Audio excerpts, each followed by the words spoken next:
അസ്സലാമു അലൈക്കും വറഹ്മത്തുള്ളാഹി വബറകാതുഹു. പാസ്റ്റർ അനിൽ കൊടുത്തോട്ടം KK നൗഷാദ് എന്നിവർ തമ്മിൽ നടന്ന സംവാദത്തിൻ്റെ അവലോകന വീഡിയോ പരമ്പരയുടെ 12ാമത്തെ ഭാഗത്താണ് നമ്മൾ എത്തി നിൽക്കുന്നത്. ഈ ഭാഗത്ത് നമ്മൾ എടുത്തിരിക്കുന്ന വിഷയം യുദ്ധത്തിൽ പോലും ധാർമ്മികത പുലർത്തിയ പ്രവാചകൻ എന്ന ടൈറ്റിലാണ് പ്രവാചകന്റെ മാതൃക നമ്മളിതിൽ ഡിസ്കസ് ചെയ്യാൻ പോകുന്നത്. ഇതിനു മുമ്പ് പല വിഷയങ്ങളും നമ്മളെടുത്തു. ഇത് 12ാമത്തെ ഭാഗം വരെയായി. അതുകൊണ്ട് പലതും നമ്മൾ കേട്ട് കഴിഞ്ഞതുകൊണ്ട് ഇതിനു മുമ്പ് നടന്നതെല്ലാം നിങ്ങൾക്ക് അറിയാമെന്നുള്ളതുകൊണ്ട് ഞാൻ പഴയ കാര്യങ്ങൾ റിപ്പീറ്റ് ചെയ്യുന്നില്ല. എന്തെല്ലാം പറഞ്ഞുള്ളത് നിങ്ങൾ പഴയ വീഡിയോയോട് നോക്കുക. ഓരോ വീഡിയോയിലും പ്രവാചകന്റെ ഒരു നന്മ എടുത്ത് അതിനെക്കുറിച്ചുള്ള തെളിവുകൾ ഉദ്ധരിച്ചുകൊണ്ട് നമ്മൾ ഇതിനകത്ത് പറഞ്ഞു പോയിട്ടുണ്ട്. അത് പറയാൻ കാരണം ആ സംവാദത്തിൽ കൊടുത്തോട്ടം അങ്ങനെ ഒരു ചോദ്യം ഉന്നയിച്ചു. സംവാദത്തിന്റെ തലക്കെട്ടുമായി യാതൊരു ബന്ധമില്ലെങ്കിലും നിങ്ങൾക്ക് പ്രവാചകന്റെ 10 മാതൃക കാണിക്കാൻ പറ്റുമോ? അതും പ്രവാചകൻ ചെയ്ത മാതൃകയായിരിക്കണം. പ്രവാചകൻ ഉപദേശിച്ചതോ അങ്ങനെയുള്ളതൊന്നും പറ്റത്തില്ല, ചെയ്തത് തന്നെ വേണം എന്ന് പറഞ്ഞതുകൊണ്ടാണ് അതിന് മറുപടിയായിട്ടാണ് ഒരു സീരീസ് ആയിട്ട് ഈ കാര്യങ്ങൾ നോക്കി വരുന്നത്. ഇന്നത്തെ വീഡിയോ എന്ന് പറയുന്നത് യുദ്ധത്തിൽ പ്രവാചകൻ പുലർത്തിയ മാതൃക. യുദ്ധത്തിന്റെ കാര്യം പറയുമ്പോൾ നമ്മൾ ലോകമെമ്പാടും അനാദികാലം മുതലേ മനുഷ്യർ തമ്മിൽ അങ്ങോട്ടും ഇങ്ങോട്ടും യുദ്ധങ്ങളും അക്രമങ്ങളും എല്ലാം നടക്കുന്നുണ്ട്. പൊതുവെ യുദ്ധങ്ങൾ എന്ന് പറഞ്ഞാൽ രാഷ്ട്രങ്ങൾ തമ്മിലായിരിക്കും. ഒരു രാഷ്ട്രം അതിനൊരു തലവനുണ്ടായിരിക്കും, മറ്റൊരു രാഷ്ട്രം അതിനൊരു തലവനുണ്ടായിരിക്കും. അവർ തമ്മിൽ ആയുധങ്ങൾ എടുത്തിട്ട് അങ്ങോട്ടും ഇങ്ങോട്ടും പോരാടുക എന്നുള്ളതാണ് യുദ്ധം. അത് ന്യായം ഏതെങ്കിലും ഒരു പക്ഷത്ത് ന്യായം കാണും, മറ്റു ആളുകളുടെ അനീതി കാണും, എന്തെങ്കിലും ഒരു അക്രമം നടക്കും, എന്തെങ്കിലും കാരണം കൊണ്ടായിരിക്കാം യുദ്ധങ്ങൾ നടക്കുക. എന്തായാലും യുദ്ധം അനിവാര്യമാണ്. അന്ന് പോലെ ഇന്ന് പോലെ നടന്നുകൊണ്ടിരിക്കുന്നു. അത് ചിലപ്പോൾ പല ന്യായമല്ലാത്ത കാര്യങ്ങൾക്ക് നടന്നിട്ടുണ്ട്, ന്യായമായ കാര്യങ്ങൾക്ക് നടന്നിട്ടുണ്ട്, ന്യായമല്ലാത്ത കാര്യങ്ങൾ നടന്നിട്ടുണ്ട്. ഇങ്ങനെ പല രീതിയിലും യുദ്ധങ്ങൾ നടന്നു പോയിട്ടുണ്ട്. അപ്പം ഒരു രാഷ്ട്രം എന്ന് നിൽക്കുമ്പോൾ തീർച്ചയായിട്ടും ഇന്നത്തെ കാലഘട്ടത്തിൽ തന്നെ അതിനൊരു സായുധ സേനയും അതിനുള്ള ആയുധ പിൻബലവും എല്ലാം വെച്ചിട്ടാണ് ഇന്ന് ഇല്ലാത്ത ഒരു രാഷ്ട്രം പോലും ഇല്ല. ഏത് സമയവും ശത്രുക്കൾ തങ്ങളെ ആക്രമിക്കും. അപ്പോൾ അതിനെതിരായിട്ട് നമ്മളൊരു ഒരു വലയം തീർക്കണം, നമ്മുടെ സ്വയരക്ഷയ്ക്ക് വേണ്ടി ഒരു വലയം തീർത്ത് വെക്കണമെന്ന് ഓരോ രാജ്യങ്ങളും വിചാരിച്ചുകൊണ്ടാണ് അവർ അങ്ങനെയുള്ളൊരു വലിയ സേനാംഗങ്ങളെയും ആയുധ ബലങ്ങളും എല്ലാം കൂട്ടി വെച്ചേക്കുന്നത്. എല്ലാവരും ചെയ്യുന്നുണ്ട്. ഇപ്പോൾ ഇതാരും തെറ്റെന്ന് പറയാറില്ല. ഇതെന്തുകൊണ്ടാണ് ഇന്ത്യ പട്ടാളത്തിൽ വെച്ചേക്കുന്നത്, പാകിസ്ഥാൻ എന്തിനാണ് വെച്ചേക്കുന്നത്, അമേരിക്ക എന്തിനാണ് വെച്ചേക്കുന്നത്, ഇങ്ങനെ ആരും പറയാറില്ല. അങ്ങനെ ഒരു സെറ്റപ്പ്, ലോക സെറ്റപ്പ് അങ്ങനെയാണ്. പണ്ടും അങ്ങനെയാണ്. ഇങ്ങനെയുള്ള ആയുധ ശേഖരങ്ങളില്ലെങ്കിലും അന്നുണ്ടായിരുന്ന വാളും പരിചയം അമ്പും വില്ലും ഇതൊക്കെ വെച്ചിട്ട് എല്ലാ കാലത്തും അവരവരുടെ സുരക്ഷയ്ക്ക് വേണ്ടിയിട്ട് അവർ വെച്ചിട്ടുണ്ട്. പക്ഷേ ഇതിനകത്ത് വേറൊരു നമുക്ക് ശ്രദ്ധിച്ചാൽ അറിയാൻ പറ്റും. അന്നത്തെ നടന്നിരുന്ന കാലം, അതായത് പ്രവാചകന്റെ തൊട്ട് മുമ്പുള്ള കാലഘട്ടത്തിൽ ആണെങ്കിലും അതിന് കുറെ മുമ്പ് എടുത്താലും ഈ യുദ്ധങ്ങൾ നടന്നിരുന്ന, അല്ല അത് കഴിഞ്ഞ് നടന്നിരുന്ന യുദ്ധങ്ങളാണെങ്കിലും, അതിന് മുമ്പാണെങ്കിലും അതിന് ശേഷമാണെങ്കിലും യുദ്ധങ്ങൾ എന്ന പേര് നടക്കുന്ന എല്ലാ സംഘടനകളും നമ്മൾ എടുത്തു നോക്കിക്കഴിഞ്ഞാൽ അതിൽ യാതൊരുവിധ ധാർമ്മികതയും അതിൽ പുലർത്തിയതായിട്ട് നമുക്ക് കാണാൻ പറ്റത്തില്ല. യുദ്ധം എന്ന് പറഞ്ഞാൽ അതിനകത്ത് ധാർമ്മികതയല്ല, എന്തും ചെയ്യാം എന്നുള്ള രീതിയിൽ യുദ്ധത്തിൽ പങ്കെടുക്കാത്തവരെ കൊല്ലും, സ്ത്രീകളെ കൊല്ലും, കുട്ടികളെ കൊല്ലും, അതിനകത്ത് വരുന്ന മൃഗങ്ങളെയും പ്രകൃതി വിഭവങ്ങൾ, മരങ്ങൾ അല്ലെങ്കിൽ വെള്ളത്തിന്റെ സ്രോതസ്സുകൾ എല്ലാം നശിപ്പിച്ചുകൊണ്ട് ഒരു സീമയില്ലാതെ ഒരു അതിർവരമ്പ് ഇല്ലാത്ത രീതിയിലുള്ള യുദ്ധങ്ങളാണ് നമ്മൾ ലോകത്തെമ്പാടും കണ്ടിട്ടുള്ളത്. ഏത് ലോകമഹായുദ്ധങ്ങൾ എടുക്കുക, കുരിശുദ്ധങ്ങൾ അവർ ചെയ്തതാണെങ്കിലും, ക്രിസ്ത്യൻ സൈന്യം ചെയ്ത യുദ്ധങ്ങളാണെങ്കിലും, അമേരിക്ക ചെയ്യുന്നതാണെങ്കിലും, ഇന്ന് നടക്കുന്ന പാലസ്തീൻ അതിനെതിരെ യുദ്ധം എന്ന് പറഞ്ഞ് നടക്കുന്ന ജനോസൈഡ് ആണെങ്കിലും നിങ്ങൾക്ക് കാണാൻ പറ്റും. അതെല്ലാം ഒരു വേദത്തിന്റെ അടിസ്ഥാനത്തിലാണ് ചെയ്യുന്നതെന്ന് ആ രാഷ്ട്രീയ തലവൻ തന്നെ പറയുന്നു. പഴയ നിയമത്തിൽ ഇങ്ങനെ പറഞ്ഞിട്ടുണ്ട്, അമലേക്കരെ ഇങ്ങനെ കൊന്നിട്ടുണ്ട്, അതാണ് ഞങ്ങൾ ഇന്ന് ചെയ്യുന്നത് എന്ന് പറഞ്ഞുകൊണ്ടാണ് അവർ ചെയ്യുന്നത്. അപ്പം ഈ ലോകമെമ്പാടും ഇങ്ങനെ ഒരു കടിഞ്ഞാണില്ലാത്ത യുദ്ധം എന്ന് പറയുമ്പോൾ എന്തും ചെയ്യാം. അതുപോലെ ഒരു പട്ടാളം മറ്റൊരു പട്ടാളത്തിനകത്ത് ഒറ്റ രാജ്യത്തിൽ കയറി കഴിഞ്ഞാൽ അവിടെയുള്ള സ്ത്രീകളെ പിടിച്ച് ബലാത്സംഗം ചെയ്യുകയും അതിക്രൂരമായി കൊല്ലുകയും എല്ലാം ചെയ്യുന്നത് നമ്മൾ യുദ്ധത്തിന്റെ പേരിൽ നടക്കുന്നത് നമുക്ക് കാണാൻ പറ്റും. അങ്ങനെയുള്ളപ്പോൾ പ്രവാചകൻ ഒരു ഭരണാധികാരിയായിരുന്നു. പ്രവാചകൻ മാത്രമല്ല, ഒരു ഭരണാധികാരി കൂടെ ആയിരുന്നു. അദ്ദേഹം യുദ്ധങ്ങൾ നേരിട്ടിട്ടുണ്ട്, കുറേ യുദ്ധങ്ങൾ നേരിട്ടിട്ടുണ്ട്. അതിൽ അദ്ദേഹം എന്ത് ചെയ്തു, എങ്ങനെയാണ് ആ യുദ്ധത്തെ കണ്ടത് എന്നുള്ളതാണ് ഇന്നത്തെ ടോപ്പിക്.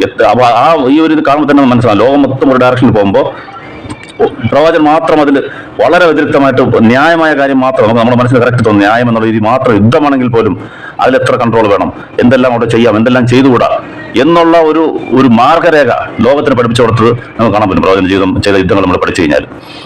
അപ്പോൾ അതാണ് ഇന്നത്തെ ടോപ്പിക്കായിട്ട് നോക്കുന്നത്. ഇത് കഴിയുന്നത്ര ഈ ഒരു പാർട്ടി തന്നെ തീർക്കാൻ നോക്കും, ഇല്ലെങ്കിൽ ചിലപ്പോൾ അടുത്ത പാർട്ടിൽ പോകും, അല്ലെങ്കിൽ നീണ്ടാലും ഈ പാർട്ടി തന്നെ തീർത്തേക്കാം.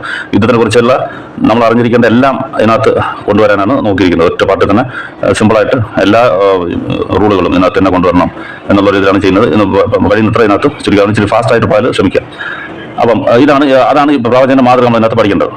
ഫസ്റ്റ് കൊല്ലുക, അതിനെക്കുറിച്ച് ഇസ്ലാമിന്റെ കാഴ്ചപ്പാടുന്നുണ്ട്. ഒരു മനുഷ്യനെ യുദ്ധം എന്ന് പറഞ്ഞാൽ ഒരു മനുഷ്യനെ പോയി കൊല്ലാണല്ലോ. അതിനെക്കുറിച്ച് ഇസ്ലാം എന്ന് പറയുന്നത് നോക്കിക്കഴിഞ്ഞാൽ പൊതുവെ ഒരു ജീവനെയും കൊല്ലരുത് എന്നുള്ളതാണ് ഇസ്ലാമിന്റെ പൊതുവായ നിയമം. ഖുറാനിൽ കണ്ടാൽ അറിയാം. ഖുറാന്റെ 5:32 5-ാമത്തെ ചാപ്റ്റർ 32-ാമത്തെ വചനത്തിൽ കാണാം, നിങ്ങൾ ഒരു ജീവനെ കൊന്നാൽ അത് മൊത്തം മനുഷ്യ സമുദായത്തെയും കൊല്ലുന്നതിന് തുല്യമാണ്. അതുപോലെ ഒരു ജീവനെ നിങ്ങൾ രക്ഷിച്ചാൽ അത് മുഴുവൻ മനുഷ്യ സമുദായത്തെയും രക്ഷിക്കുന്നതിന് തുല്യമാണ് എന്ന് ഖുറാന്റെ ആയത്ത് കാണാം. അപ്പം മനുഷ്യന്റെ ജീവന്റെ വില അത്രത്തോളം ദൈവം സൃഷ്ടിച്ച ഒരു ജീവനാണ്. മനുഷ്യനാണെങ്കിലും മൃഗമാണെങ്കിലും എന്താണെങ്കിലും മൃഗത്തിന് നമുക്ക് പിന്നീട് പറയാം. അപ്പൊ തൽക്കാലം മനുഷ്യരുടെ ഇത് കാര്യം മാത്രം എടുക്കാം. ദൈവം സൃഷ്ടിച്ച ഒരു കാര്യം, അതിനങ്ങനെ ചുമ്മാ പോയി കൊല്ലാൻ പാടില്ല. അത് അപ്പം അങ്ങനെയാണ് പറയുന്നത്. ഒരാളിനെ കൊന്നാൽ തന്നെ മൊത്തം സമുദായത്തെയും മനുഷ്യ സമുദായത്തെയും കൊല്ലുന്ന പോലെയാണ് എന്നുള്ളത് ഖുറാന്റെ 5:32 കാണാം. പിന്നെ കൊല്ലാൻ അനുവദിച്ച ചില സന്ദർഭമുണ്ട്. ചില സ്ഥലത്ത് നമ്മൾ ചെയ്യേണ്ടി വരും. അതായത് ഒരാള് കൊലപാതകം ചെയ്യുന്നു, അതിക്രമം ചെയ്യുന്നു, രാഷ്ട്രത്തിനെതിരെ യുദ്ധത്തിന് വരുന്നു, സായുധമായിട്ട് രാഷ്ട്രത്തിനെതിരെ തന്നെ ചെയ്യുന്നു, അതിക്രമം പ്രവർത്തിക്കുന്നു. ഇങ്ങനെയുള്ള സമയത്ത് അവർക്ക് അവരെ നേരിടാനായിട്ട് ഈ കൊലയ്ക്ക് കൊല എന്നുണ്ട്. ഒരാളെ കൊന്നു കഴിഞ്ഞാൽ അതിനുള്ള പണിഷ്മെന്റ് അതിന്റെ കൊടുക്കുക, 2 കൊടുക്കുക, അല്ലെങ്കിൽ 5 വർഷം 2 വർഷം 3 വർഷം ജയിലിൽ ഇടുക എന്നുള്ളതല്ല ഇസ്ലാമിന്റെ റൂള്. അയാളെ കൊല്ലുക. പിന്നെ കൊല്ലണ്ടെന്നുണ്ടെങ്കിൽ ആരാണോ എഫക്റ്റഡ് പാർട്ടി, ആരെയാണോ കൊന്നത് ആ ഫാമിലിക്ക് വേണമെങ്കിൽ അയാൾക്ക് മാപ്പ് കൊടുത്തു വിടാം. അത് ഉണ്ട്. അപ്പൊ ആരാണോ ഇതിനകത്ത് ബാധിക്കപ്പെട്ടിട്ടുള്ളത്, എഫക്റ്റഡ് പാർട്ടിയാണോ അയാളാണ് തീരുമാനിക്കേണ്ടത് ഇയാളെ വിടണോ വേണ്ടി എന്നുള്ളത്. അല്ലാന്നുണ്ടെങ്കിൽ കൊന്നു കഴിഞ്ഞാൽ അയാളെ കൊല്ലുക എന്നതാണ് ഗവൺമെന്റ് ഡ്യൂട്ടി. ആ പണിഷ്മെന്റ് അതുപോലെ ഒരാളെ കണ്ണ് കുത്തിപ്പിടിച്ചാൽ അത് ഗവൺമെന്റ് പണിഷ്മെന്റ് കൊടുക്കണമെങ്കിൽ ഗവൺമെന്റ് കണ്ണ് തന്നെ കുത്തിപ്പിടിക്കണം. വേണ്ട അല്ലാന്നുണ്ടെങ്കിൽ ആൾ പറയണം, എന്റെ കണ്ണ കുത്തിപ്പിടിക്കുന്നത് ഞാൻ പറയണം, വിട്ടേക്ക് കുഴപ്പമില്ല, ഞാൻ ക്ഷമിച്ചിരിക്കുന്നു പറഞ്ഞാൽ മാത്രമേ വിടത്തുള്ളൂ. ഗവൺമെന്റ് കൊടുക്കേണ്ട പണിഷ്മെന്റ് എന്നാലേ കുറ്റങ്ങൾ കുറയും. നമ്മൾ ഇന്ന് ലോകമെമ്പാടും എവിടെ നോക്കിയാലും നമ്മുടെ നാട്ടിൽ വളരെ ചീപ്പായിട്ടാണ് കൊലപാതകങ്ങളും അതിക്രമങ്ങളൊക്കെ നടക്കുന്നത്. അത് നടക്കാൻ കാര്യം ശക്തമായ ഒരു പീനൽ ലോ ഇല്ലാത്തതുകൊണ്ടാണ്. അതുകൊണ്ടാണ് ഇസ്ലാം അങ്ങനെ വെച്ചിരിക്കുന്നത്. അങ്ങനെയുള്ള സമയത്ത് മാത്രം കൊല്ലാം. അല്ലാതെ അനീതിപരമായിട്ട് ഒരു ന്യായമായ ഈ കാരണമില്ലാതെ കൊല്ലുന്നത് തെറ്റാണ് എന്ന് പറയുന്നത് ഖുറാന്റെ 17:33 കാണാം. അള്ളാഹു നിഷിദ്ധമാക്കിയ ഒരു ജീവനെയും ന്യായപ്രകാരമല്ലാതെ ഹനിക്കരുത്, അത് വലിയ പാവമാണ് എന്ന് ഖുറാന്റെ 17:33 കാണാം. അതുപോലെ തന്നെ അതേ കാര്യം ഖുറാന്റെ 25:68 കാണാം. അതുപോലെ ഖുറാന്റെ 6:151 കാണാം. അപ്പം ഇത്രയും കാര്യങ്ങളിൽ അങ്ങോട്ട് കൊല്ലാനുള്ള ഇതെല്ലാം ഗവൺമെന്റ് ചെയ്യേണ്ടതാണ്. ഗവൺമെന്റ് അങ്ങോട്ട് അവർക്ക് ശിക്ഷ എന്നുള്ള രീതിയിലോ അല്ലെങ്കിൽ ഒരു പണിഷ്മെന്റ് രാഷ്ട്രത്തിനെതിരെ പ്രവർത്തിച്ചു എന്നുള്ള രീതിയിൽ അതിക്രമം കാണിച്ചു, ഭൂമിയിൽ കുഴപ്പങ്ങൾ ഉണ്ടാക്കി അവരെ കൊന്നുകൊണ്ട് നടക്കുന്നത്, അതിനെതിരായിട്ട് അവരെ കൊല്ലാന്നുണ്ട്. ഇത് ഗവൺമെന്റ് ഉള്ളതാണ്. ഇനി നമുക്ക് തന്നെ ഇൻഡിവിജ്വൽ ഒരാൾക്ക് കൊല്ലാന്നുള്ള അധികാരം എന്നുണ്ടെങ്കിൽ എന്റെ സ്വത്തിനെയും എന്റെ ജീവനെയും സംരക്ഷിക്കാനായിട്ട് ഞാൻ ഒരാളെ കൊന്നു കഴിഞ്ഞാൽ അത് തെറ്റല്ല. ഇപ്പം എന്റെ വീട്ടിൽ അതിക്രമിച്ച് കയറി നമ്മളെ കൊല്ലാൻ വരുന്നു, നമ്മുടെ സ്വത്തിനെ എടുത്തുകൊണ്ട് പോകാൻ നോക്കുന്നു, അല്ലെങ്കിൽ നമ്മുടെ കുടുംബത്തിനെ മൊത്തത്തിൽ കൊല്ലാൻ വരുന്നു. ഇങ്ങനെയുള്ള സ്റ്റേജിൽ വരുമ്പോഴത്തേക്ക് നമ്മൾ ഡിഫെൻഡ് ചെയ്യാന്ന് വിചാരിച്ചു. ഡിഫെൻഡ് ചെയ്ത് നമ്മൾ ആയുധത്തിന് നമ്മൾ ആയുധത്തിന് ഡിഫെൻഡ് ചെയ്യണം. ആ ഡിഫൻസിൽ അത് ഇന്ത്യൻ ശിക്ഷാ നിയമം അനുസരിച്ചും തെറ്റല്ല. അങ്ങനെ ഒരാളെ നമ്മൾ കൊന്നാലും തെറ്റില്ല. നമ്മൾ കൊല്ലപ്പെട്ടാൽ അത് ഷഹീദ് എന്നാണ് ഇസ്ലാമിന്റെ വിധി. നമ്മുടെ ജീവനും നമ്മുടെ സ്വത്തും സംരക്ഷിക്കുന്ന പോരാട്ടത്തിൽ നമ്മൾ മരിച്ചു കഴിഞ്ഞാൽ അത് ഷഹീദ് എന്ന് പറഞ്ഞാൽ രക്തസാക്ഷി. ഈ ഹദീസ് നമുക്ക് തിരുമതിയിൽ 1421 കാണാം. ആരൊരുവൻ തന്റെ സ്വത്തിനും തന്റെ സമ്പത്തിനെയും സംരക്ഷിക്കുന്ന ശ്രമത്തിൽ തന്റെ ജീവൻ പിടിയുന്നു, അത് അവൻ ഷഹീദാണ്, രക്തസാക്ഷിയാണ് എന്ന് പറയുന്നത്. അപ്പൊ ഇതാണ് കൊല്ലുന്നതിൽ പൊതുവേ ഉള്ള ഒരു ഇസ്ലാമിന്റെ കാഴ്ചപ്പാട്. നമ്മൾ ഇൻഡിവിജ്വലായിട്ട് കൊല്ലെങ്കിൽ നമ്മൾ ആക്രമിക്കാൻ മാത്രമേ കൊല്ലാവൂ. മറ്റ് പണിഷ്മെന്റ് എന്ന രീതിയിൽ ഗവൺമെന്റ് കൊല്ലാം, അല്ലാത്ത രീതിയിൽ ഒരാളും കൊല്ലാൻ പാടില്ല. കൊന്നു കഴിഞ്ഞാൽ അത് മുഴുവൻ സമുദായത്തിനെയും കൊല്ലുന്നതിന് തുല്യമാണ് എന്നുള്ള വചനങ്ങളാണ് കണ്ടത്. പിന്നെ ഉള്ള സന്ദർഭം എന്ന് പറയുന്നത് യുദ്ധങ്ങളിലാണ്. അപ്പൊ യുദ്ധം എന്താണ്, യുദ്ധം എങ്ങനെയാണ് എന്നുള്ളതെല്ലാം അത് വളരെ ഡീറ്റെയിൽഡ് ആയിട്ട് ഖുറാനിൽ നമുക്ക് വ്യക്തമായിട്ട് കാണാൻ പറ്റും. ഇത് ഇച്ചിരി കൺഫ്യൂഷൻ ഉള്ള ടോപ്പിക്സ് ആണ് പലർക്കും. എന്താണെന്ന് വെച്ചാൽ ഖുറാന്റെ ചില ആയത്തുകൾ എടുത്തിട്ട് നിങ്ങൾ അവരെ കണ്ടെടുത്ത് വെച്ച് കൊല്ലുക, നിങ്ങൾ അവരുടെ രൂക്ഷത കാണണം, ഇങ്ങനെയെല്ലാം ഖുറാന്റെ ആയത്തുകൾ കാണും. അത് മാത്രം എടുത്ത് വെച്ചിട്ട് ഇത് കണ്ടില്ലേ, ഇത് മറ്റുള്ളവരെ കൊല്ലാൻ പറയുന്നു, ഖുറാൻ തീവ്രവാദമാണ് പറയുന്നത് എന്ന് ഇങ്ങനെ പല സൈഡിൽ നിന്നും ഇസ്ലാമിനെ വിമർശിക്കുന്നവർ ഇങ്ങനെയുള്ള എടുത്ത് വെച്ചിട്ട് പറയുന്ന കാണാം.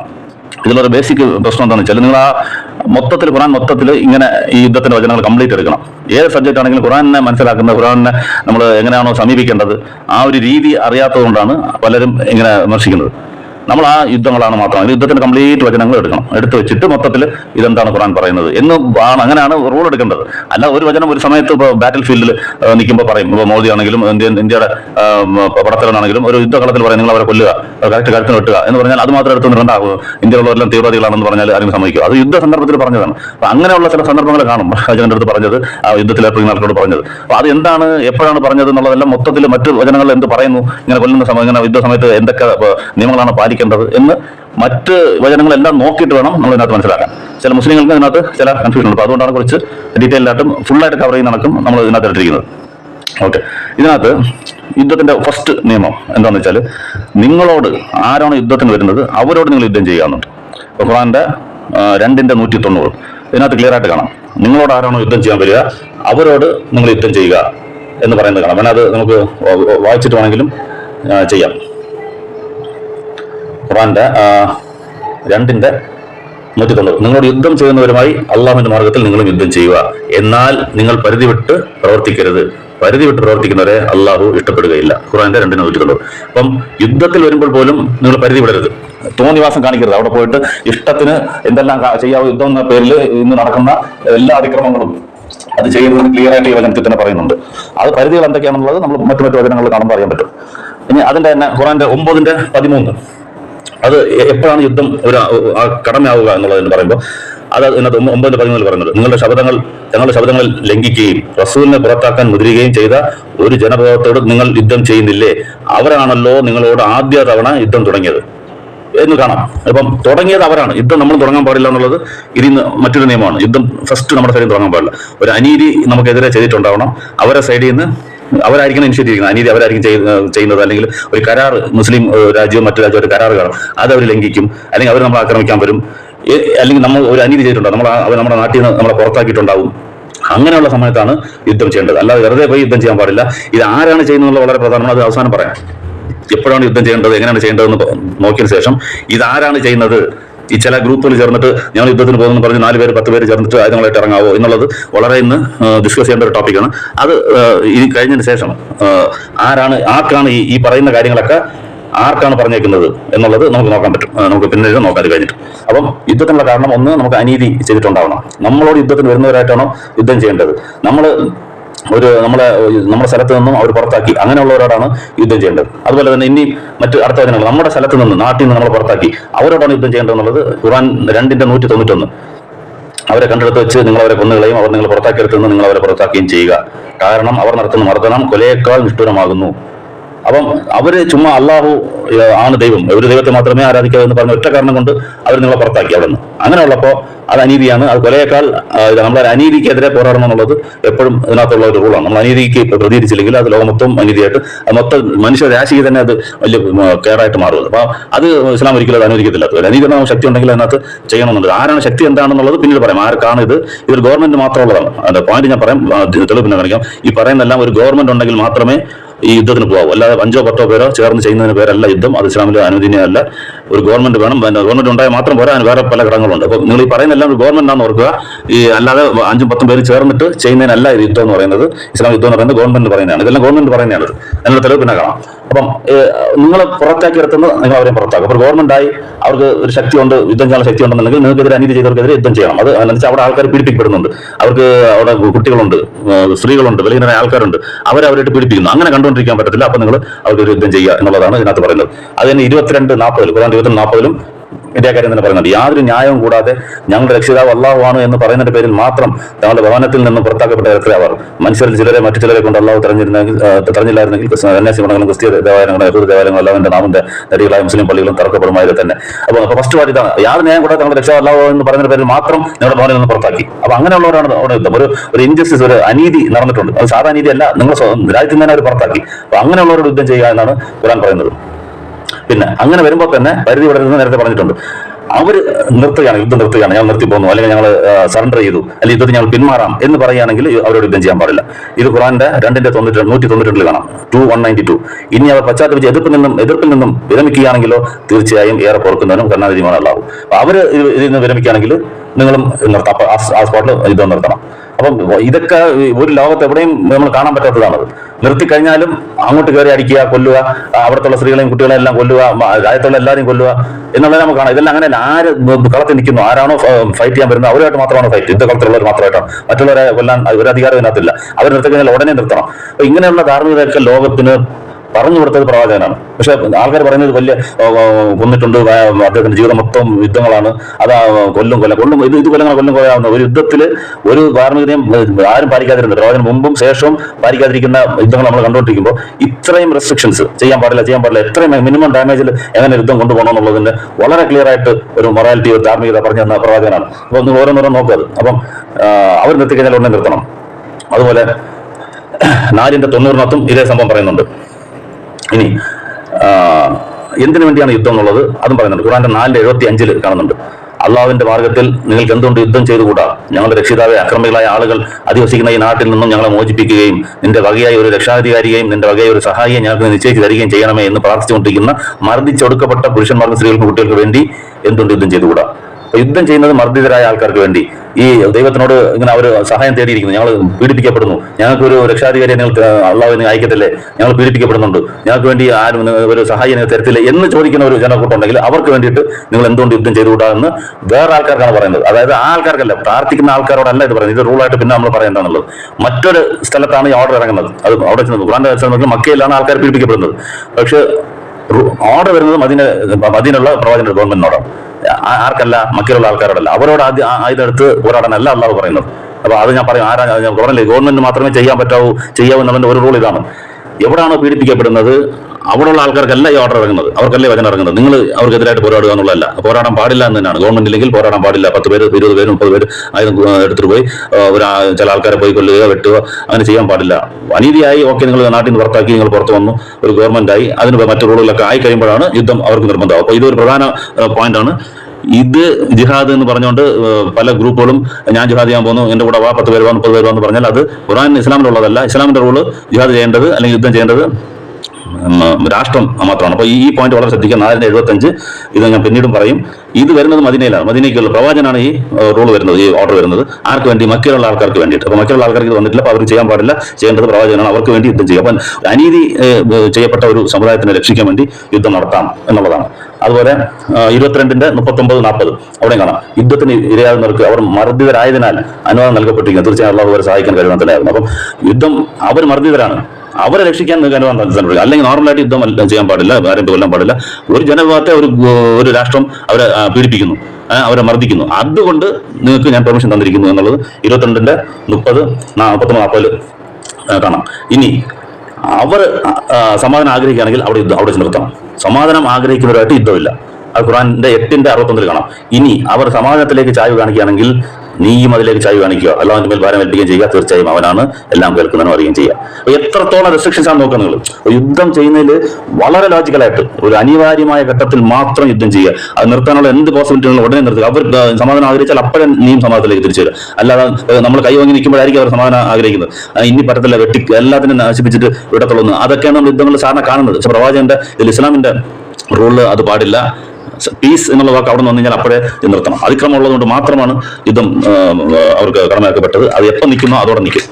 ഇനി മതത്തിന് വേണ്ടിയിട്ട് യുദ്ധം ചെയ്യാൻ പാടില്ല എന്നുള്ളത് 2:256 കാണാം, 9:6 കാണാം, 109:6 കാണാം. ഇത് ഞാൻ വായിക്കുന്നില്ല, കുറച്ച് പോകാനായിട്ട്. മതം പ്രൊപ്പഗേറ്റ് ചെയ്യാനായിട്ട് പറയുന്നത് നിർബന്ധിക്കാൻ പാടില്ല എന്നുള്ളതുകൊണ്ട് അത് മറ്റൊരു വചനത്തിൽ പറയുന്നുണ്ട്. എല്ലാവരും ഒറ്റ സമുദായമാക്കണമായിരുന്നെങ്കിൽ എനിക്ക് പറ്റുമായിരുന്നു, അള്ളാഹു പറയുന്നത്. ഞാൻ ആക്കിയാണ്. അങ്ങനെയുള്ളപ്പോൾ നീ പോയി അവർ നിർബന്ധിക്കുകയാണോ എന്നുള്ള ഒരു വചനം കൂടെ കാണാം. അതിന് നമ്പർ ഓർമ്മയില്ല. അപ്പൊ എന്നാൽ അങ്ങനെ ഒരു വചനം കൂടെ ഉണ്ട്. അപ്പം നിർബന്ധം പാടില്ല മതത്തിന്. അതിനുവേണ്ടി യുദ്ധങ്ങൾ ചെയ്യാൻ പാടില്ല. പിന്നെ ചില വചനങ്ങൾ എടുത്തിട്ട് പറയും, എന്താണ് മതം അള്ളാഹുവിനാകുന്നവരെ നിങ്ങൾ യുദ്ധം ചെയ്യുക എന്നുള്ളത്. അതെന്താണെന്ന് വെച്ചാൽ മതം എന്ന് പറഞ്ഞാൽ ദീൻ എന്നുള്ള അർത്ഥം പോലെ തന്നെ അധികാരം എന്നുള്ള അർത്ഥം കൂടെ ഉണ്ട്. ഒരു യുദ്ധം തുടങ്ങിക്കഴിഞ്ഞാൽ ആ യുദ്ധം ജയിക്കണം അല്ലെങ്കിൽ മരിക്കണം. ഇടയ്ക്ക് വെച്ച് പിൻവാങ്ങി വരാൻ പാടില്ല. അതാണ് പറയുന്നത്. നിങ്ങൾ ഒന്നീ അധികാരം നിങ്ങൾക്ക് കിട്ടണം, ജയിക്കണം, അല്ലെങ്കിൽ മരിക്കണം. അതുവരെയും നിങ്ങൾ യുദ്ധം ചെയ്യുക. പാതിയിൽ ഓടി വരുന്ന പരിപാടിയില്ല. യുദ്ധത്തിന് പോകാൻ ചില റൂളുകളുണ്ട്. പോയിക്കഴിഞ്ഞാൽ ആ കടമയെ പോയി കഴിഞ്ഞാൽ ഇടയ്ക്ക് നിർത്തിയിട്ട് പോകാം. ഒന്നീ ഷഹീദാവണം അവിടെ, അല്ലെങ്കിൽ ജയിക്കാം. പാതിയിൽ വരുന്ന പരിപാടിയില്ല. അല്ലെങ്കിൽ അവർ സമാജത്തിലൊക്കെ തിരിയണം. പാതിയിൽ യുദ്ധത്തിൽ വിടാൻ പാടില്ല എന്നുള്ളത് അതിനകത്ത് ആ വചനത്തിൽ കാണാം. അതാണ് ദീൻ. അതിനകത്ത് തന്നെ അടുത്ത വചനത്തിൽ തന്നെ പറയും, നിങ്ങൾ മതം അല്ലാഹുവിനാകുന്നവരെ യുദ്ധം ചെയ്യാന്ന് പറയുന്ന അടുത്ത ലൈനിൽ തന്നെ കാണാം. അവർ പിന്തിരിയാണെങ്കിൽ നിങ്ങൾ പിന്തിരിയാന്നുള്ളത്. അപ്പൊ പിന്നെ ഈ മതമല്ല എന്നുള്ള ഓർക്കുക. അതായത് ഇസ്ലാം ആക്കണമെങ്കിൽ ഇസ്ലാം ആക്കിയിട്ടെല്ലാം തിരിച്ചു വരാവും. അവർ പിന്തിരിയാണെങ്കിൽ നിങ്ങൾ പിന്തിരിയാണെന്ന് എന്താ അർത്ഥം? അവർ യുദ്ധം ചെയ്യുന്നില്ല, ഞങ്ങൾ മാറിക്കോളാം, ഞങ്ങൾ സറണ്ടർ ആയിക്കോളാം, അല്ലെങ്കിൽ ഞങ്ങൾ ജിസിയ കൊടുത്ത് ജീവിച്ചോളാം എന്ന് അവർ പറഞ്ഞു കഴിഞ്ഞാൽ നിങ്ങൾ പിന്നെ അവരെ യുദ്ധത്തിന് പോകാൻ പാടില്ല, അതോടെ നിർത്തണം. അപ്പം മതം മാറ്റാനുള്ളതല്ലാതെ അധികാരം കിട്ടുന്നവരെ ചെന്ന ഇടയ്ക്ക് വരാൻ പാടില്ല എന്നുള്ളത് ഈ ഒരു കാരണത്ത് ആ ഒരു കാര്യം കൂടെ ഇതിനകത്ത് പറയാം. അതുപോലെ യുദ്ധം നമ്മുടെ സൈഡിൽ നിന്ന് സ്റ്റാർട്ട് ചെയ്യാൻ പാടില്ല, മുസ്ലിം സൈഡിൽ നിന്ന് സ്റ്റാർട്ട് ചെയ്യാൻ പാടില്ല എന്നുള്ളത് ഇതിനകത്ത് കാണാം. 2:190 കാണാം. നിങ്ങളോട് യുദ്ധം ചെയ്യുന്നവരെ അള്ളാഹുവിന്റെ മാർഗ്ഗത്തിൽ നിങ്ങൾ യുദ്ധം ചെയ്യുക. എന്നാൽ നിങ്ങൾ പറ്റിയിട്ട് പ്രവർത്തിക്കുന്നവർ അല്ലാവും ഇഷ്ടപ്പെടില്ല. നിങ്ങൾ സ്റ്റാർട്ട് ചെയ്ത് യുദ്ധം ചെയ്യുന്നവർ മാത്രമേ നിങ്ങൾ ചെയ്യാവൂ. അതുപോലെ 9:13 നിങ്ങൾ തങ്ങളുടെ ശബദങ്ങൾ ലംഘിക്കുകയും ട്രീറ്റി, പീസ് ട്രീറ്റി, അവരായിട്ടുള്ള എഗ്രിമെന്റ്, തങ്ങളുടെ ശബദങ്ങൾ ലംഘിക്കുകയും റസൂലിനെ പുറത്താക്കാൻ മുദ്രിക്കുകയും ചെയ്ത ജനവിഭാഗത്തോട് നിങ്ങൾ യുദ്ധം ചെയ്യുന്നില്ലേ? അവരാണല്ലോ നിങ്ങളോട് ആദ്യം യുദ്ധം തുടങ്ങിയത്. അപ്പൊ അത് അതിനകത്ത് അവർ യുദ്ധം തുടങ്ങിയതുകൊണ്ടാണ് നിങ്ങളടുത്ത് സ്റ്റാർട്ട് ചെയ്യാൻ പറയുന്നത്. അല്ലാതെ അങ്ങോട്ട് കയറി ചെയ്യുന്നതല്ല, ഒരു അനീതി ഉണ്ടെങ്കിൽ മാത്രമേ ചെയ്യാവൂ. അപ്പം ഇനി നമ്മൾ മനസ്സിലാക്കി എന്താണെന്ന് വെച്ചാൽ, യുദ്ധം ചെയ്യണമെങ്കിൽ ഒരു അനീതി നടന്നിട്ടുണ്ടാവും, ഒരു ജനത്തിന് അനീതി ഉണ്ടാവണം. അതിൽ തന്നെ യുദ്ധത്തിൽ ഏർപ്പെടുകയാണെങ്കിൽ പരിധി ലംഘിച്ച് ചെയ്യാൻ പാടില്ല. അവർ സമാധാനത്തിലോട് ചായ്വ് കാണിച്ചാൽ നിങ്ങൾ സമാധാനത്തിലോട് ചായ്വ് കാണിക്കുക. നിങ്ങളായിട്ട് യുദ്ധം സ്റ്റാർട്ട് ചെയ്യരുത്, അവരെപ്പോൾ നിർത്തുന്ന അതോടെ നിങ്ങൾ നിർത്തുക എന്നുള്ളത് കണ്ടു. ഇനി ഇത് ആർക്കാണ് ഈ യുദ്ധം കടമ എന്നുള്ളത് നിങ്ങൾക്ക് ഞാൻ നേരത്തെ 4:75 പറഞ്ഞു. മക്കയിൽ എത്രത്തോളം ആളുകൾ പീഡിപ്പിക്കപ്പെട്ടു എന്നുള്ളത് നമുക്കറിയാം. ആദ്യകാലം പ്രവാചകൻ മക്കയിൽ ഉണ്ടായിരുന്നപ്പോൾ പോലും എത്രയോ പീഡിപ്പിക്കപ്പെട്ടു. എത്രത്തോളം എന്ന് വെച്ചാൽ അവരോട് ചോദിക്കുന്നത്, അല്ലാഹു പ്രവാചകനോട് ചോദിക്കുന്നത്, ഇത് ഇത്രയും നമ്മളായിട്ട് വേദനിപ്പിക്കുന്നല്ലോ, ഇതിനെന്താണ് പേര്, നമ്മൾ എന്തെങ്കിലും ചെയ്യണം എന്ന് പറയുമ്പോഴത്തേക്ക് അപ്പോൾ പഴയൊരു ഹദീസ് പറയും, പഴയൊരു സംഭവം പറയും. ഇതിന് മുമ്പുള്ള പ്രവാചകന്റെ കാലത്ത് ഒരു സമുദായം ഉണ്ടായിരുന്നു. അവർക്ക് ഇരുമ്പ് ചീപ്പുകൾ കൊണ്ട് അവർ ദേഹം കീറുമായിരുന്നു. ചൂടുമണൽ മണൽ കുഴിച്ച് അതിനകത്ത് നിർത്തിയിട്ട് അങ്ങനെയെല്ലാം പീഡിപ്പിക്കുന്നു. ഹദീസ് കറക്റ്റ് ഓർമ്മയില്ല, പീഡിപ്പിക്കുമായിരുന്നു. അവരുള്ളപ്പോൾ അള്ളാഹു പറഞ്ഞ് നിങ്ങൾ സബർ ചെയ്യുക എന്ന് പറയുന്നത്. അപ്പൊ അത്രയ്ക്കൊന്നും നമ്മൾ ചെയ്യുന്നില്ല എന്ന് പറഞ്ഞ് സഹിക്കുകയായിരുന്നു അവിടെ. അപ്പൊ ആദ്യത്തെ 13 വർഷക്കാലം ഹിജ്റത്താണ് ആദ്യം അവർക്ക് ഓർഡർ വന്നത്. ഈ യുദ്ധത്തിന് മുമ്പ് ഫസ്റ്റ് ഹിജ്റത്ത് ചെയ്യണം. നമുക്കൊരു ഗവൺമെന്റ് ഇല്ല എന്നുണ്ടെങ്കിൽ നമ്മൾ അതിനകത്ത് നമുക്ക് ഇസ്ലാമത്തിൽ ജീവിക്കാൻ പറ്റുമെങ്കിൽ നാട്ടിൽ ജീവിക്കുക, അല്ലാന്നുണ്ടെങ്കിൽ ഹിജ്റത്ത് ചെയ്യുക. അപ്പൊ 2 സ്ഥലത്തേക്ക്, ഫസ്റ്റ് അബിസിനിയയിലേക്കും പിന്നീട് മദീനയിലേക്കും പ്രവാചകൻ ഹിജ്റത്ത് ചെയ്യിപ്പിച്ചു. അതും ഇവിടെ വിടാതെ അബിസിനിയ പോയ ആൾക്കാരെ ഇവിടെ കുഴപ്പമൊന്നുമില്ല, മക്കയിലെല്ലാം പ്രവാചകന്റെ ഭരണത്തിലാണ്, അല്ലെങ്കിൽ പ്രവാചകന്റെ കയ്യുക്കായി, അതുകൊണ്ട് നിങ്ങൾ തിരിച്ചു വരിക എന്ന് പറഞ്ഞ് കുറേശ്ശികളെ തിരിച്ചു കൊണ്ടുവന്ന് പേടിപ്പിക്കുന്ന സംഭവങ്ങളൊക്കെ ഉണ്ട് പോയ ആൾക്കാർ അബിസിനെ. അപ്പം അങ്ങനെയൊക്കെ ചെയ്ത് ബിലാലിനെ ചുടുമണലിട്ട് ചെയ്യുക, കുന്തം കയറ്റി കൊല്ലുക സ്ത്രീകളെ, ഇത് ഡെയിലി ഇങ്ങനെ ചെയ്യുന്നുണ്ടെങ്കിൽ ഇത്രയും സഹിച്ചു നിന്നിട്ട് അവരൊന്നും അവിടെ ആയുധം എടുത്തില്ല, ഒന്നും ചെയ്യാൻ പറ്റില്ല, ഒന്നും ചെയ്തില്ല. പിന്നെ വന്നത് ഞാൻ പറഞ്ഞില്ല, മദീനയിൽ വന്നതിന് ശേഷം ഒരു ഗവൺമെന്റ് ഉണ്ടായതിനു ശേഷമാണ് അള്ളാഹു അവർക്ക് ഓർഡർ തരുന്നത്. ഇത് വളരെ ഇമ്പോർട്ടന്റ് വചനമാണ്. ഖുർആൻ 4:75. ഇവർ മദീനയിൽ വന്നതിന് ശേഷം അവിടെ കുറച്ച് മുസ്ലിങ്ങൾ ഉണ്ടായിരുന്നു മക്കയിൽ, അവരെ പീഡിപ്പിച്ചുകൊണ്ടിരുന്നത്, ജനതനെ പീഡിപ്പിച്ചുകൊണ്ടിരിക്കുന്നത്. അപ്പോഴാണ് അള്ളാഹു ചോദിക്കുന്നത്, എന്തുകൊണ്ട് അവർക്ക് വേണ്ടി ആ പീഡിതരായ ആൾക്കാർക്ക് വേണ്ടി യുദ്ധം ചെയ്തുകൂടാ എന്ന് പ്രവാചകന്, മദീനയിലുള്ള പ്രവാചകന് ഓർഡർ വരുന്നത്. മക്കയിൽ ഓർഡർ വന്നിട്ടില്ല. ഗവൺമെന്റ് വേണമെന്നുള്ളത് പോയിന്റ് നമ്പർ 1. രണ്ടാമത്തത്, ഈ ഖുർആന്റെ 2:247, 248 ഈ 2 വചനങ്ങൾ നോക്കുക. ഇതിനകത്ത് മൂസാ നബിക്ക് ശേഷം ഉണ്ടായ ഒരു സമുദായത്തെ കുറിച്ച് അള്ളാഹു ഇവിടെ പറയുന്നുണ്ട്. അവരും ഇത് തന്നെ, ഒരു പ്രവാചകനുണ്ട്, സമുദായത്തിലെ പ്രവാചകനുണ്ട്, ആൾക്കാരുണ്ട്, അവർ പീഡിപ്പിക്കപ്പെടുന്നു, അവരുടെ സ്ഥലങ്ങളിൽ നിന്നും അവരെ അതിക്രമിച്ച മറ്റു ആൾക്കാരെ എടുത്തിട്ട് അവരെ ഓടിച്ചു വിട്ടു. അപ്പൊ അവർ ചോദിക്കുന്നുണ്ട്, ഞങ്ങൾക്ക് ഒരു രാജാവിനെ നിയമിച്ചു അവർക്ക് ആ രാജാവിന്റെ കീഴിൽ ഞങ്ങൾ യുദ്ധം ചെയ്യാൻ പോകാം. അങ്ങനെ പറയുന്നുണ്ട്. അള്ളാഹു അവർക്ക് ഒരു രാജാവിനെ, ഒരു ഭരണാധികാരിയെ ഏൽപ്പിച്ചു കൊടുക്കുന്നുണ്ട്. ഇവിടെ ശ്രദ്ധിക്കേണ്ടത്, ഒരു പ്രവാചകൻ ഉണ്ടായിട്ടും പ്രവാചകന്റെ നേതൃത്വത്തിൽ അവർ യുദ്ധത്തിന് പോകുന്നില്ല. ഒരു രാജാവിനെ ചോദിക്കുകയാണ് അവർ. അള്ളാഹുവും ആ നിയമമായതുകൊണ്ടാണ് അള്ളാഹു ചെയ്യുന്നത്. അല്ലെങ്കിൽ പറഞ്ഞ പ്രവാചകനെ കൊണ്ട് യുദ്ധത്തിന് വയ്ക്കുള്ളൂ എന്ന് പറയാതെ ഒരു ഭരണാധികാരി അള്ളാഹുവിന്റെ സൈഡിൽ നിന്ന് സെപ്പറേറ്റ് ആയിട്ട് ഒരു ഭരണാധികാരിയെ കൂടെ നിയമിച്ചിട്ട് ആണ് യുദ്ധത്തിന് പോകാൻ പറയുന്നത്. അപ്പം ഈ ഒരു വചനം നമുക്ക് തെളിവാണ്, ഒരു ഗവൺമെന്റ് ഉണ്ടെങ്കിലേ ചെയ്യാൻ പറ്റുമോ എന്നുള്ളത്. അതുപോലെ യുദ്ധത്തിന് പോകുന്നതിന് മുമ്പേ നിങ്ങൾ ആയുധങ്ങൾ ശേഖരിക്കുക, കുതിരകളെ റെഡിയാക്കുക എന്നുള്ളതെല്ലാം, അങ്ങനെയുള്ള കാര്യങ്ങളൊക്കെ 8:60 കാണാം. ശരിക്കും പ്രിപ്പയർ ചെയ്തിട്ട് വേണം പോകാനുള്ളത്. ഇത് ഒരു ഗവൺമെന്റ് കൊണ്ടേ ചെയ്യാൻ പറ്റത്തുള്ളൂ. സാധാ ആളുകൾക്കോ 10 പേർക്ക് 20 പേർക്ക് ഒരു മൈനോറിറ്റിയായിട്ട് ജീവിക്കുന്ന സ്ഥലത്ത്, ഒരു പീഡനം ഏറ്റുകൊണ്ടിരിക്കുന്ന സ്ഥലത്ത് ഇങ്ങനെയുള്ള ആംസും അമ്യൂണിഷൻസും ഒന്നും റെഡിയാക്കാൻ പറ്റത്തില്ല, രാഷ്ട്രത്തിനെ പറ്റത്തില്ല. അപ്പം ഈ 3 ആയത്തുകളുമാണ് ഒരു ഗവൺമെന്റ് മാത്രമേ ഇത് ചെയ്യാവൂ എന്നുള്ളതിനാണ് തെളിവായിട്ട് എടുക്കേണ്ടത്. ഖുറാന്റെ 2:247, 248 താലൂത്ത് എന്ന ഒരു രാജാവിനെ അള്ളാഹു ഏർപ്പെടുത്തി. അവർ അദ്ദേഹത്തിന്റെ കീഴിൽ യുദ്ധം ചെയ്യാൻ പറയുന്നത്. പ്രവാചകനുണ്ട്, അനീതി നടന്നിട്ടുണ്ട്, എല്ലാ ന്യായങ്ങളും ഉണ്ട് യുദ്ധത്തിന് പോകാനും. എന്നാലും ഒരു രാജാവിന് എന്റെ കീഴിൽ മാത്രമേ പോകൂ എന്ന് പറയുന്നത് ഇതിൽ കാണാം. അടുത്തത് ഖുറാന്റെ 4:75. പീഡിപ്പിക്കപ്പെടുന്നത് ജനങ്ങൾ, മുസ്ലിങ്ങൾ മക്കയിൽ.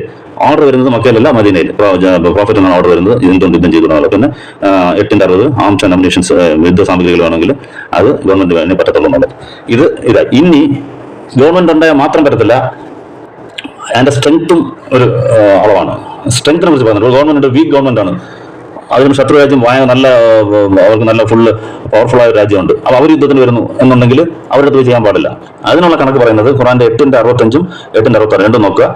ആദ്യ കാലങ്ങളിൽ 10-1. അത് അവർ ഇപ്പോൾ 1000 പേരുണ്ടെങ്കിൽ 100 പേരുണ്ടെങ്കിൽ നിങ്ങൾക്ക് പോകാം എന്നുള്ള ഓർഡറായിരുന്നു. ബദറിന്റെ സമയത്ത് അതായിരുന്നു.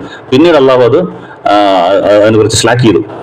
അത് നിങ്ങൾക്ക് ഇപ്പം നിങ്ങളുടെ പുറത്ത് ഞാൻ ബലഹീനത കാണുന്നു, അതുകൊണ്ട് 50% ഉണ്ടെങ്കിൽ പോവാം.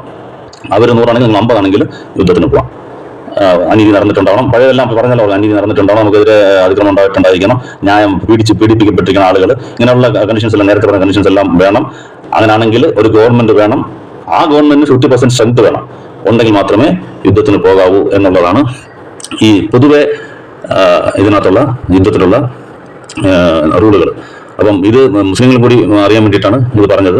ജിഹാദ് എന്നുള്ളത് തെറ്റിദ്ധരിക്കുന്ന കുറച്ച് ആൾക്കാരെങ്കിലും ഉണ്ട്. ചില വചനങ്ങൾ എടുത്ത് തെറ്റിദ്ധരിപ്പിച്ച ആൾക്കാരെ ഇത് ചെയ്യുന്നത് അങ്ങനെയല്ല, ഇത് ഗവൺമെന്റ് ചെയ്യേണ്ടതാണ് ഉള്ളത്. ഇനി ശരിക്കുള്ള യുദ്ധത്തിൽ പോകുമ്പോൾ പ്രവചനം എന്തെല്ലാം ചെയ്തു നേരത്തെ ഞാൻ പറഞ്ഞു. പണ്ട് നമ്മളെ ഇവിടെ തന്നെ നോക്കി ചേരൻ ചോളൻ അങ്ങനെയൊക്കെ യുദ്ധങ്ങളിൽ തന്നെ ആനകളെ വെച്ചിട്ട് ജയിച്ചു കഴിഞ്ഞാൽ കുളം കലക്കും, ഇനി ആ വെള്ളം യൂസ് ചെയ്യാൻ പാടില്ല എന്നുള്ളത്, പ്രകൃതി വിഭവങ്ങളെല്ലാം നശിപ്പിക്കും, ഇതൊന്നും ചെയ്യാൻ പാടില്ല എന്നുള്ളത് പ്രവചനം അന്നത്തെ കാലത്ത് തന്നെ പറഞ്ഞിട്ടുണ്ട്. നിങ്ങൾ ഹദീസിൽ കാണാം, മാലിക് ബുക്ക് നമ്പർ 21 ഹദീസ് 10, അതിൽ ക്ലിയർ ആയിട്ട് കാണാം, സ്ത്രീകളെയും കുട്ടികളെയും കൊല്ലരുത്, വയസ്സായ ആൾക്കാരെ കൊല്ലരുത്. യുദ്ധത്തിന് പോകുമ്പോഴാണ് പറയുന്നത്, യുദ്ധത്തിന് പോകുമ്പോൾ പോലും സ്ത്രീകളെയും കുട്ടികളെയും കൊല്ലരുത്. അതൊന്നും ഒരു റൂളിലും എവിടെ ഇല്ല, ഇവിടെ എങ്ങും എന്തും ചെയ്യാം, കയറി ബലാത്സംഗം ചെയ്യുക, എല്ലാം ചെയ്യും. അവിടെ തൊട്ട് പോരുതെന്നാണ് പറയുന്നത്. യുദ്ധക്കളത്തിൽ നിൽക്കുന്ന സ്ത്രീകളെ പോലും തൊട്ട് പോരുത്, വയസ്സായ ആൾക്കാരെ ഒന്നും ചെയ്യാൻ പറ്റരുത്. ആത്മീയ ആചാര്യന്മാരുണ്ടല്ലോ, അപ്പൊ അത് നമ്മൾ മുസ്ലിങ്ങളായിരിക്കത്തില്ല, മറ്റും ആ യുദ്ധത്തിന് പോകുന്ന സ്ഥലങ്ങളിൽ ഉള്ള ആത്മീയ ആചാര്യന്മാരെന്ന് പറഞ്ഞാൽ മതത്തിന്റെ മേലാളന്മാരെന്ന് പറഞ്ഞാൽ മറ്റു മതങ്ങളുള്ള ആൾക്കാർ, അവരെ തുടരുത്. അവർ പാടുന്ന അവർ അതിനായിട്ടിരിക്കുകയാണത്, അവർ ഇതുമായിട്ട് ആ ബന്ധമില്ല, അവർ ഒരു സ്പിരിച്വൽ ലെയിൽ നിൽക്കുകയാണെങ്കിൽ അവരെ കൊല്ലാൻ പാടില്ല. അതുപോലെ ഫലങ്ങൾ നൽകുന്ന വൃക്ഷങ്ങൾ അത് കൊല്ലാൻ പാടില്ല. ഇതാണ് ഞാൻ പറഞ്ഞത്. നാച്ചുറൽ റിസോഴ്സസ്, അപ്പം വെള്ളം, അങ്ങനെയുള്ള ജനങ്ങൾക്ക് പ്രയോജനപ്പെടുന്ന കാര്യങ്ങൾ അതൊന്നും നശിപ്പിക്കാൻ പാടില്ല. അതുപോലെ മൃഗങ്ങളെ കണ്ടത് വെറുതെ കൊല്ലാൻ പാടില്ല, കഴിക്കാൻ വേണ്ടി മാത്രം, ആഹാരത്തിന് വേണ്ടി മാത്രം കൊല്ലാവൂ, അല്ലാതെ ആൾക്കാരെ കൊല്ലരുത് എന്ന് യുദ്ധത്തിൽ പോലും ഒരു ധാർമ്മികത ലോകത്ത് അന്ന് ഇന്നും ആരും ഫോളോ ചെയ്യാത്ത കാര്യങ്ങൾ 1400 വർഷം മുമ്പേ നിങ്ങൾ പ്രാകൃതം എന്ന് പറയുന്നത് യുദ്ധം ആണ് പ്രവാചകൻ കൂടുതലായിട്ട് ചെയ്തത് ഇങ്ങനെയൊക്കെ പറയുന്ന ആ പ്രവാചകൻ ഇത്രത്തോളം എന്താണ് ഒരു നോക്കിയിട്ട് എത്ര ഫൈൻ ട്യൂൺ ചെയ്ത് എങ്ങനെ യുദ്ധത്തിൽ പോലും ധാർമ്മികത എങ്ങനെ പോകുന്നത്. കൊല്ലാൻ പോകുമ്പോൾ ഒരു വലിയ രാഷ്ട്രത്തിന് വേണ്ടിയാണ് ഇറങ്ങുന്നത്. രാഷ്ട്രം അവരുടെ പീഡിപ്പിക്കപ്പെട്ട ആൾക്കാർ അല്ലെങ്കിൽ അവിടുത്തെ സ്ത്രീകൾ കുട്ടികളെ സംരക്ഷിക്കാനായിട്ടാണ് രാജ്യത്തിന് വേണ്ടി പോകുന്നത്. എന്നിട്ട് പോലും ആ സമയത്ത് പോലും എതിരാളികളുടെ ആൾക്കാർ ഇത്രത്തോളം നിങ്ങൾ നോക്കണം, മരങ്ങളും വെള്ളങ്ങളും കുളങ്ങളും ഒന്നും നശിപ്പിക്കാൻ പാടില്ല എന്ന് പറയുന്നതിനകത്ത് കാണാം. മറ്റൊരു സ്ഥലത്ത് ഒരു യുദ്ധത്തിന് പോകുമ്പോഴത്തേക്ക് ഒരു പട്ടി പെറ്റ് കിടക്കുന്നുണ്ട് കുട്ടിയായിട്ട്, നല്ല ഹെവി ഒരു ആർമി ആയിട്ട് പോകണം. ഇബ്നു സീറയിലുള്ളതാണ് ഇത്, ഹദീസ് ഇല്ല, സീറത്തിൽ വരുന്ന ഒരു ഇബ്നു ഷാഖ് എന്നുള്ള സീറയുടെ ബുക്കിനകത്തുള്ളതാണ്. അപ്പോൾ പോകുമ്പോഴത്തേക്ക് മാർച്ച് ചെയ്ത് പോകുമ്പോഴത്തേക്ക് ആ പട്ടിയെ കുറിച്ച് കണ്ട് ആ പട്ടിയും പെറ്റ് കിടക്കുന്ന കുട്ടിയെ കണ്ട് അവിടെ നിർത്താൻ പറയും. അപ്പോഴേ ആർമി നിർത്തിയിട്ട് ഒരാളിനെ നിർത്തിയിട്ട് നോക്കി റൂട്ട് മാറ്റി മാർക്ക് ചെയ്യാൻ പറയും. മാർക്ക് ചെയ്തിട്ട് ഈ ഒരു പടയാളിയെ അവിടെ തന്നെ നിർത്തും. ഈ ലാസ്റ്റ് ഫുള്ളായിട്ട് എല്ലാ ആർമിയും നടന്നു പോയതിനു ശേഷം മാത്രമേ നീ വരാവൂ എന്ന് പറഞ്ഞിട്ട് ആ പട്ടിക്കും ആ കുട്ടികൾക്കും ഒരു അറിയാതെ പോലെ ഒരു ബാക്കിൽ നിന്ന് ചവിട്ടി കൊല്ലരുത്, ചവിട്ടി അതിനൊന്നും ആവരുത് എന്നുള്ള അത്രത്തോളം ശ്രദ്ധിക്കും. ഇതൊന്നും ഒരു ലോകത്ത് ഒരാൾ ശ്രദ്ധിക്കത്തില്ല. ആ യുദ്ധം എന്ന് പറഞ്ഞാൽ യുദ്ധത്തിന് തലയിൽ മൊത്തം യുദ്ധമായിരിക്കും. എങ്ങനെ എതിരാളികൾ എന്ത് ചെയ്യാൻ പോകും, നമ്മൾ എങ്ങനെ ചെയ്യുന്നുള്ള തലയിൽ മൊത്തം ഈ കാരണം ആ സമയത്ത് സാധാ നമ്മൾ സുഖമായിട്ട് ഇരിക്കുന്ന സമയത്ത് വേണമെങ്കിൽ ഒരു പട്ടിക്ക് വെള്ളം കൊടുക്കും, നമ്മൾ അത് ചെയ്യും. യുദ്ധത്തിന് പോയിക്കൊണ്ടിരിക്കുമ്പോൾ ഇതൊന്നും ആരും ശ്രദ്ധിക്കില്ല. പക്ഷേ പ്രവാചകൻ അങ്ങനെയല്ല. ആ കരുണ എന്നുള്ളത് ഏത് സമയത്തും യുദ്ധ കളത്തിലാണെങ്കിലും പറ്റും, ആ കാരുണ്യം അതെല്ലാം നമുക്ക് കാണാൻ പറ്റും. അങ്ങനെ ഒരു സംഭവം നമുക്ക് ഇതിനകത്ത് കാണാൻ പറ്റും. അതുപോലെ കുട്ടികളെ കൊല്ലാൻ പാടില്ല എന്നുള്ളത് മറ്റു ഹദീസിൽ മുസ്ലിമിന്റെ കുട്ടികളെയും സ്ത്രീകളെയും മുസ്ലിം 1744B എന്നുള്ള ഹദീസിൽ നമുക്ക് കാണാൻ പറ്റും. അപ്പം ഇതാണ് വളരെ ചുരുങ്ങി യുദ്ധത്തിന്റെ റൂൾസും അതിന്റെ മൊറാലിറ്റി. ലോകത്ത് ഒരു ആളും ഇതുപോലെ നമ്മൾ കയറി കഴിഞ്ഞാൽ ഒരു സ്ത്രീയെ ആരും മുസ്ലിം ആർമി പോയിട്ട് അവർ ബലാത്സംഗം ചെയ്തതായിട്ട് ഒന്നും നമ്മൾ കാണാൻ പറ്റത്തില്ല. അടിമ സമ്പ്രദായം ഉണ്ടായിരുന്നപ്പോൾ അടിമ സ്ത്രീകൾ എന്നുണ്ടായിരുന്നത് അത് വേറെ ടോപ്പിക്കാണത്. അത് ആർക്കും ഒരു വിഭാഗം വരത്തില്ല. അത് വളരെ സംരക്ഷണയോടെ അവർ യജമാന്റെ വീട്ടിൽ അവർ താമസിപ്പിക്കണം. അല്ലാതെ വരുന്നവരും പോരെല്ലാം കയറി വ്യഭിചാരികളാക്കി അവരെ അങ്ങനെയൊക്കെയാണ് പല യുദ്ധങ്ങളും കഴിഞ്ഞാൽ റഷ്യയിലൊക്കെ നമ്മൾ കണ്ടിട്ടുണ്ട്. എല്ലാം അത് കഴിഞ്ഞാൽ വ്യഭിചാരം അവിടെ കൂടും. ഇസ്ലാം രാജ്യത്ത് എന്താ വ്യഭിചാരം ഇല്ലാത്തത്? എത്ര യുദ്ധം നടന്നിട്ടുണ്ട്. അവർ വ്യഭിചാരശാല തുടങ്ങിയിട്ട് നിങ്ങൾ കണ്ടിട്ടുണ്ട്. അത് പിടിക്കപ്പെടുന്ന സ്ത്രീകളെ തിരിച്ചു വിട്ട് കഴിഞ്ഞാൽ പിന്നെയും അവർ ചേർന്നവരോട് വരും എന്നുള്ളതുകൊണ്ട് ആ സ്ത്രീകളായാലും പുരുഷന്മാരായാലും അവർ അടിമകളായിട്ട് പിടിക്കുന്നുള്ളത് സംഭവം ഒന്നുണ്ട്. അത് ജയിലൊന്നും ഇല്ലാത്തതുകൊണ്ട് അത് വേറെ ടോപ്പിക്കാണത്, അതിനകത്ത് കൊണ്ടുവരുന്നില്ല. അപ്പം ഇതാണ് പ്രവാചകൻ ലോകത്ത് ഒരാളും യുദ്ധത്തിന്റെ ധാർമ്മികത എന്താണെന്ന് ഇതുവരെ കാണിച്ചു കൊടുത്തില്ല. പക്ഷെ അന്ന് തന്നെ വളരെ ക്ലീൻ ആയിട്ട് ഇന്ന് പോലും ഇത്രയും വലിയ എന്താണ് മനുഷ്യ ഹ്യൂമൻ റൈറ്റ്സ് കമ്മീഷൻസും അതെല്ലാം ഉണ്ടാകുന്നത് ഇപ്പൊ നടക്കുന്ന കണ്ടില്ലേ? വന്നിട്ട് എന്ത് പ്രയോജനം? സ്ത്രീകളും കുട്ടികളും ഒരു രീതിയിലുള്ള അടിച്ച് തകർക്കുന്നുണ്ടല്ലേ? അത് പ്രവാചകന്റെ കാലത്ത് നടക്കത്തില്ല. അത് കറക്റ്റായിട്ട് ആരാണോ കളത്ത് നിൽക്കുന്നത് അവരെ മാത്രമേ അവരുമായിട്ട് മാത്രമേ യുദ്ധമുള്ളൂ. അപ്പം പ്രവാചകന്റെ ആ മാതൃക, ഇത്രയും മാതൃക കാണിച്ച ഒരാളെ നിങ്ങൾ ഇത്രയും ചോദിക്കാണ്, ഇത്രത്തോളം യുദ്ധത്തിൽ പോലും പാലിക്കേണ്ട മാതൃക കാണിച്ച ഒരാളെ നിങ്ങൾ കാണിക്കുക. അപ്പം ഇതൊരു മാതൃകയായിട്ട് കൂട്ടുക. ഓക്കെ, അസ്സലാമു അലൈക്കും.